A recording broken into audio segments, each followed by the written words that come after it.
Welcome to my Ramarajyam channel. నమస్తే, మీ senior journalist Jayarangala Krishnaiah. ఈరోజు ప్రధాన అంశం, బాబుకు ఉన్న భక్తి జగన్కు ఎందుకు లేదు ఆసక్తి అనే అంశంపై విశ్లేషణ. రాష్ట్ర వ్యాప్తంగా ఆంధ్రప్రదేశ్లో లడ్డు నెయ్యి కల్తీ విషయం ఇది చాలా దుమారం రేపుతుంది. ఒకవైపు భక్తి భావాలకు దెబ్బతినే పరిస్థితి, మరోవైపు హిందూయిజం అనే పదాలకు అవమానకరమైన పరిస్థితులు జరుగుతున్న స్థితిగతులు. రాజకీయ పరంగా చూస్తే తప్పులు అనేటివి జరుగుతాయి, లావాదేవీలు అనేటివి ఉంటాయి. అది దేనిపై ఉండాలి? స్వామి మీద, దేవుడి మీద లావాదేవీలు అనేటివి ఉండకూడదు. ముఖ్యంగా ప్రతిదీ దోపిడీ, ప్రతిదీ ఉన్న కాటికి దాచుకున్నాం అనే పద్ధతి వైపు రాజకీయం వెళ్తుందా? దీనికి అంతే లేదా? ముఖ్యంగా తిరుమల తిరుపతి దేవస్థానం ప్రపంచవ్యాప్తంగా ఆ దేవాలయం, తిరుమల తిరుపతి దేవాలయం అంటే ఎంతో భక్తి సమూహంతో, భక్తుల మమేకంతో మునిగి తేలుతూ ఉంటుంది 24 గంటలు ఆ తిరుమల తిరుపతి దేవస్థానం. ఒకరోజు గంట దర్శనం, మరో రోజు 5 గంటలు పడుతుందో 6 గంటలు పడుతుందో దర్శనం, మరో రోజు 24 గంటలు పడుతుందో చెప్పలేని దర్శనం, మరో రోజు 2 రోజులు పడుతుందో 3 రోజులు పడుతుందో చెప్పలేని దర్శనం. ఆ విధమైన కోలాహలంగా జరిగే తిరుమల తిరుపతి దేవస్థానం ఏ విధంగా లడ్డు ప్రసాద విషయంలో చొరవ చూపాలి?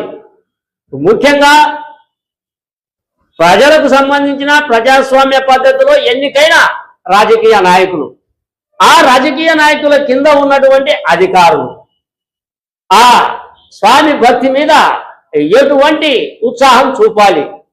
కానీ భక్తులకు నిరుత్సాహం కలిగించే విధంగా వీరి తీరుతెన్నులు ఉన్నాయి అంటే ఇది పోయే కాలమా, నటన కాలమా? దేవుని మీద ఇదంతా భారమా? భక్తులకు భరించలేని భయమా? దీనికి సమాధానం ఎవరు చెప్పాల్సి ఉంది? ఇదంతా నేను ఎందుకు చెప్తూ ఉన్నాను అంటే, తిరుమల తిరుపతి దేవస్థానంలో నెయ్యి, లడ్డును కలిపే నెయ్యి, ఆ నెయ్యి రకరకాలుగా ఆరోపణలు ఎదుర్కొంటూ ఉంది. వైకాపా ప్రభుత్వంలో రసాయనాలు కలిపారు అని ప్రస్తుతం ఉన్న కూటమి ప్రభుత్వం ఆరోపణలు, కేసులు, రాద్ధాంతాలు, తిట్ల పురాణాలు జరుగుతుంది. ఇక్కడ మనం గమనించినట్లయితే భక్తి ఎవరికి ఉంది, ఆ భక్తి మీద ఆసక్తి ఎవరికి లేదు అనే విషయానికి వస్తే, నేను జగన్మోహన్ రెడ్డిని తప్పులు పట్టలేదు, నారా చంద్రబాబు నాయుడిని పొగడలేదు. నా సమాచారం ప్రకారం ఎవరికి భక్తి ఉంది, ఎవరికి భక్తి లేదు అనే విషయానికి వస్తే, ముఖ్యమంత్రి బాధ్యతలను చేపట్టిన ఇరువురు, నారా చంద్రబాబు నాయుడు కావచ్చు, వైఎస్ జగన్మోహన్ రెడ్డి కావచ్చు, వెంకటేశ్వర స్వామికి పట్టు వస్త్రాలను సమర్పించాలి అంటే దంపతులతో వెళ్ళిన పరిస్థితులు నారా చంద్రబాబు నాయుడివి. పట్టు వస్త్రాలను సమర్పించాలి అంటే దంపతులతో వెళ్ళలేదు, చాలా అరుదు అని ఆరోపణలు ఎదుర్కొంటున్న వైఎస్ జగన్మోహన్ రెడ్డిది. భక్తి మీద ఆసక్తి లేదు అని జగన్మోహన్ రెడ్డి మీద ఆరోపణలు. భక్తి మీద ఆసక్తి ఉంది, నాకు భక్తి ఉంది, వెంకటేశ్వరుడు దయ వల్ల నేను బతికి బయటపడ్డా అన్న కోణంలో నారా చంద్రబాబు నాయుడు దృష్టి. ఇక్కడ చూస్తే వైకాపా ప్రభుత్వం వచ్చిన తర్వాత భక్తి భావోద్రేకాలు తప్ప వైఎస్ జగన్మోహన్ రెడ్డి తిరుమల తిరుపతి దేవస్థానంలో చేసింది ఏమిటి అనే ఆరోపణలే ఎక్కువగా ఉన్నాయి. అన్యమత ప్రచారాలు తిరుమల తిరుపతి దేవస్థానంలో ఉన్నాయి అని, 7 కొండలు 2 కొండలే చేయాలి అని, ఆ తర్వాత భక్తి తక్కువగా ఉంది అని, ఎవరికి? వైఎస్ కుటుంబీకులకు. వాళ్ళు ఎక్కువగా క్రిస్టియన్ సంబంధించిన మతానికే ఎక్కువగా ప్రాధాన్యత ఇస్తారు అని, వాళ్ళు ఎక్కడికి వెళ్ళినా బైబిల్ను స్వీకరించి తల్లి కానీ, ఆ తర్వాత భారతి రెడ్డి కానీ, ఆ తర్వాత వాళ్ళ కుటుంబీకులు కానీ కొంతమంది ఆ చేతులలో పట్టుకొని ఎక్కడికైనా వెళ్తారు అని, క్రైస్తవ మతానికే ఎక్కువ ప్రాధాన్యత ఆ వైఎస్ కుటుంబంలో ఉంది అని ఆరోపణలు ఉన్నాయి. అటు తర్వాత ఒక సమాచారం పులివెందుల్లో బొట్టు పెట్టుకోరు వైఎస్ కుటుంబీకుల్లో చాలా మంది అంటారు. ఇది పులివెందుల వాసులే ఆరోపణలు చేసే పరిస్థితి. ప్రసాదం చేతితో ముట్టుకోరు అని కూడా వాదనలు ఉన్నాయి.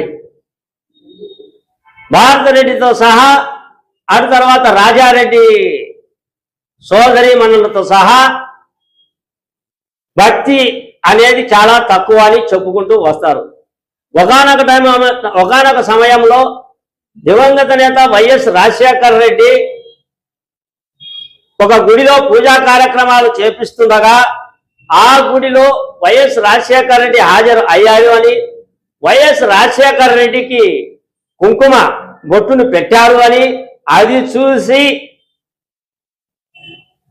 వరుసకు అత్త అవుతుంది ఆమె ఏర్పులు పడబొబ్బులు చేసింది అని, దివంగత నేత రాజశేఖర రెడ్డి ఆమెపై సీరియస్ అయ్యాడు అని ఈ వాదన కూడా పులివెందుల్లో ఉంది.